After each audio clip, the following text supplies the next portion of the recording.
प्रिय भक्तों, आज योगिनी एकादशी है, जिसका हिंदू धर्म में विशेष महत्व है।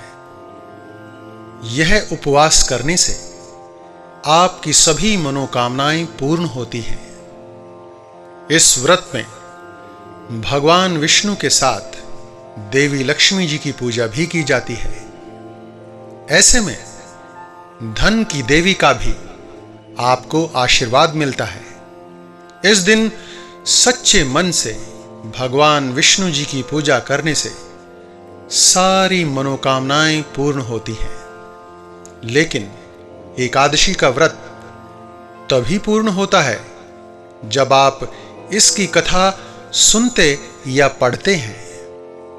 प्रिय भक्तों, व्रत करने की जो विधि है, जो पूजन विधि है, वह भी मैं आपके समक्ष कहता हूं।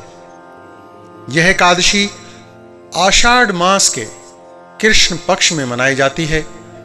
इस दिन नारायण की मूर्ति को स्नान कराकर भोग लगाते हुए पुष्प, धूप, दीप से आरती उतारनी चाहिए। वहीं एकादशी को गरीब ब्राह्मणों को दान देना, गौओं को चारा खिलाना परम श्रेष्ठ माना जाता है। कोढ़ी व्यक्तियों को अपनी श्रद्धा अनुसार दान पुण्य करना। इस एकादशी के प्रभाव से पीपल का वृक्ष काटने से उत्पन्न पाप भी नष्ट हो जाते हैं। जो व्यक्ति किसी न किसी कारण पीपल को काट देते हैं, उनके पाप नष्ट हो जाते हैं और मृत्यु के पश्चात स्वर्ग लोक की प्राप्ति होती है। आइए जानते हैं कि एकादशी की कथा क्या है। कहते हैं, प्राचीन समय की बात है। अलकापुरी में कुबेर के यहां एक हेम नामक माली रहता था। वह भगवान शंकर के पूजनार्थ नित्य प्रति मानसरोवर से फूल लाया करता था।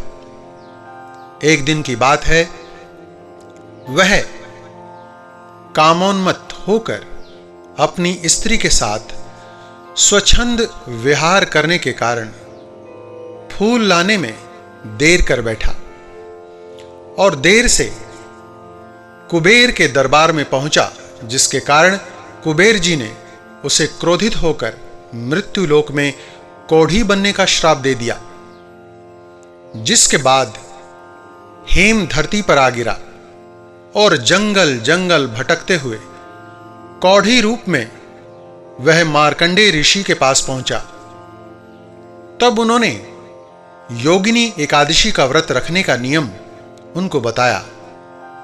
यह सुनकर हेम माली ने अत्यंत प्रसन्न होकर मुनि को साष्टांग प्रणाम किया।